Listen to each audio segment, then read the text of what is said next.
पे मैं डॉक्टर गोयल के साथ, जो एक डर्मेटोलॉजिस्ट हैं, और मेरे उनसे पीसीओएस से रिलेटेड कुछ सवाल हैं। आप लोगों को पता ही है कि मुझे पीसीओएस है और वो एक ऐसी चीज़ है जो कभी ट्रीट नहीं होती है। तो वो होती रहती है। तो जो मेरे सवाल हैं आई एम श्योर वो आप सबके भी होंगे। तो चलो हम डॉक्टर से पूछते हैं। तो मेरा पहला सवाल आपसे ये है कि पीसीओएस क्या है? सो यस, पीसीओएस एक यंग गर्ल्स में होने वाली प्रॉब्लम है और इसके सिम्टम्स थोड़े वेग भी हैं। जैसे आपके पीरियड्स थोड़े ऊपर नीचे हो जाएं, ऐसे 1-2 हफ्ते हो जाए तो वो कोई अलार्म वाली बात नहीं होती। लेकिन अगर 2 महीने में 1 बार या 1 महीने में 2 बार आपको पीरियड्स हो रहे हैं तो वो एक साइन होता है पीसीओएस का। तो इसमें क्या है, देखिए हमारी बॉडी में हार्मोन्स होते हैं, मेल भी फीमेल भी। हर मेल की बॉडी में भी दोनों हार्मोन्स होते हैं और फीमेल में भी, लेकिन उनका प्रोपोर्शन थोड़ा ऊपर नीचे होता है।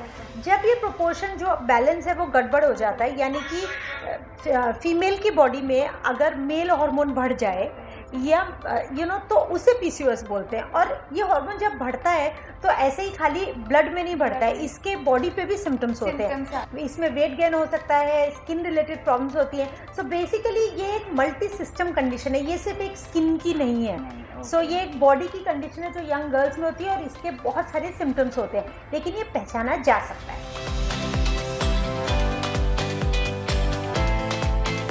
डॉक्टर, मेरा सेकंड क्वेश्चन ये है कि मुझे कैसे पता चलेगा कि मुझे पीसीओएस है?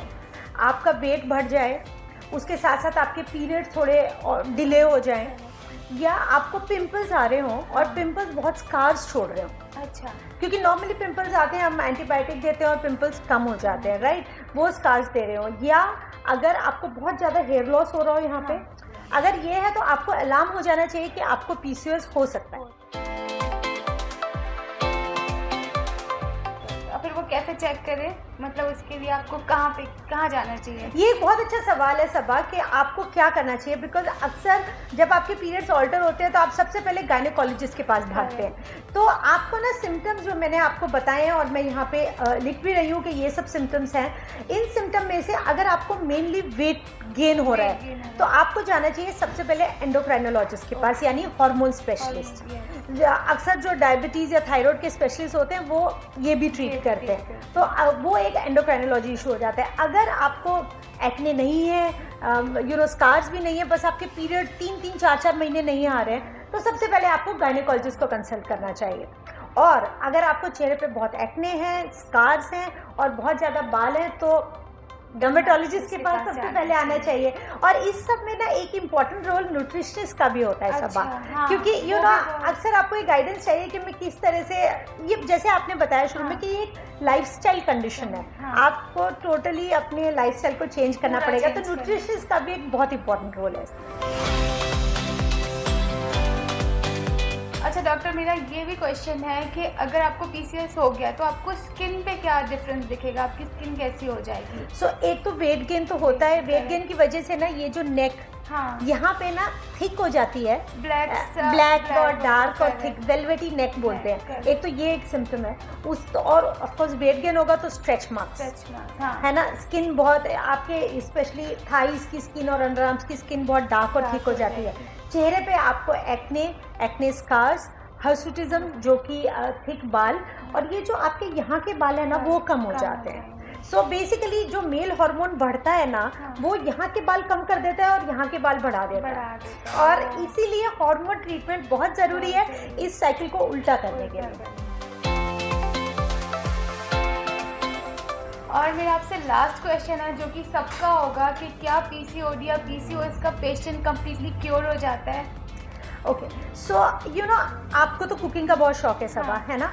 सो पीसीओएस मीन्स अगर आप सोचे एक आप करी बनाते हैं, आप उसको बहुत स्पाइसी भी बना सकते हो, आप उसको बहुत माइल्ड भी बना सकते हो, राइट, डिपेंडिंग आपने कितने स्पाइसेस ऐड किए। तो ये एक स्पेक्ट्रम होता है, राइट। तो पीसीओडी भी एक स्पेक्ट्रम है, किसी को बहुत माइल्ड पीसीओडी भी हो सकता है, आप जल्दी ट्रीटमेंट कर ले तो आप टोटली क्योर भी हो सकते हैं। लेकिन अगर आपको कुछ सिम्टम्स हैं, जैसे अगर ओबेसिटी और जेनेटिक भी आपको टेंडेंसी है वेट गेन करने की, तो एटलीस्ट आपको लाइफ लॉन्ग अपना वेट चेक में रखना पड़ेगा।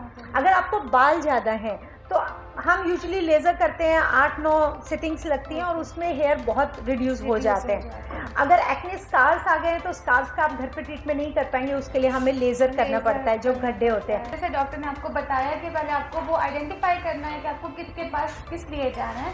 जब आपको वो पता चल जाएगा तो फिर बहुत ही ऐसा कोई बहुत डरने वाली बीमारी नहीं है, वो ठीक भी कर सकते हैं, मतलब उसको बैलेंस में ला सकते हैं। जैसे आप सबने देखा कि पीसीओडी एक बहुत ही मैनेजेबल कंडीशन है, आपको टाइम पे इसको डायग्नोज करना है, ट्रीट करना है। और मुझसे अक्सर एक और क्वेश्चन पूछा जाता है सबा कि मैं अगर ना ट्रीट करूँ तो क्या? हाँ। मैं एक और चीज़ बताना चाहती हूँ कि इससे ना इनफर्टिलिटी यानी आपको प्रेग्नेंट होने में भी प्रॉब्लम हो सकती है। So untreated PCOD is not a good thing. आप टाइम पे इसे ट्रीट कर लीजिए। और बिकॉज कई बार जब इनफर्टिलिटी होती है और मैरिज के बाद कंसीविंग नहीं हो पा रही है, तब जब यू गो इनटू इन्वेस्टिगेशन तो पता चलता है कि पीसीओडी था, लेकिन प्रॉब्लली लेट हो गया कोई भी चीज़ में। Correct. So yes, this is the PCOD awareness month and thank you Saba for these questions, ताकि हमारे और आपके ऑडियंस ये जान पाएं और टाइम पे ट्रीटमेंट ले पाएं। थैंक यू डॉक्टर आपको कि आपने इतनी इजीली बहुत अच्छे से सबको समझा दिया। उम्मीद है सबको समझ आ गया होगा। Pleasure, thank you.